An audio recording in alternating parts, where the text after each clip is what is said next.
28-ші сұрақ. Есептеңіз дейді. Мына жақта бізге осындай өрнек берілген. Осы өрнектің алымында бірнеше амал және бөлімінде 2020 тұр.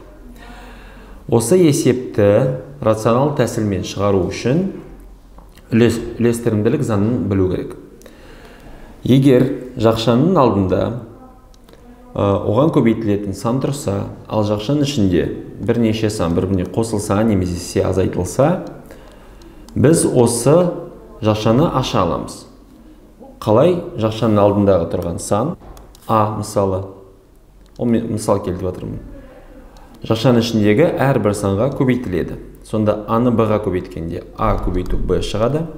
Қосу, осы жердегі қосуды көшіреміз. Және А көбейту С болады. Және қараңыз, мына жақта жақшаны ашып, осындай бізде өрнек пайда болды. Ол бір-біріне тең өрнектер.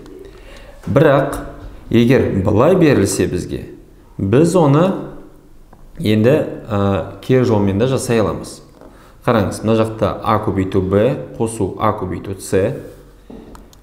Екі жерінде де ортақ сан бар, көбейткіш, ортақ көбейткіш. Сол ортақ көбейткішті жақшаның сыртына кері амалды жасаймыз, жақшаның сыртына шығарамыз.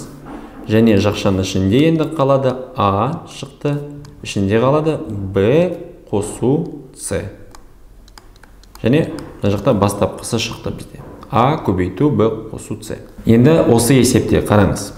303 көбейту 404 қосу 97 көбейту 404. 404 екі да көбейтіндіде бар. Бірінші көбейтінде осы жерде 404 тұр, екіншіде осы жерде 404 тұр. Екеуінде де болса, оны жақшаның сыртына шығарсақ болады. Сонда жақшаның сыртына шығарғанда бізде бұлай болады. 404 көбейту, ал жақшаның ішінде болады 303 қосу 97.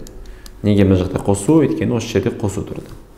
Енді бөлу астында 220 тұр.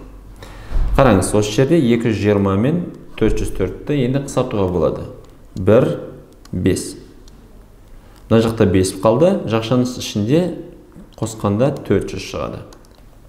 Және енді 400-ді бөлсек 5-ке, 400 бөлу 5, жауабында шығады 80. Сонда осы өрнектің жауабы тең 80-ге. Жауаптардың ішінде D жауабы дұрыс 80.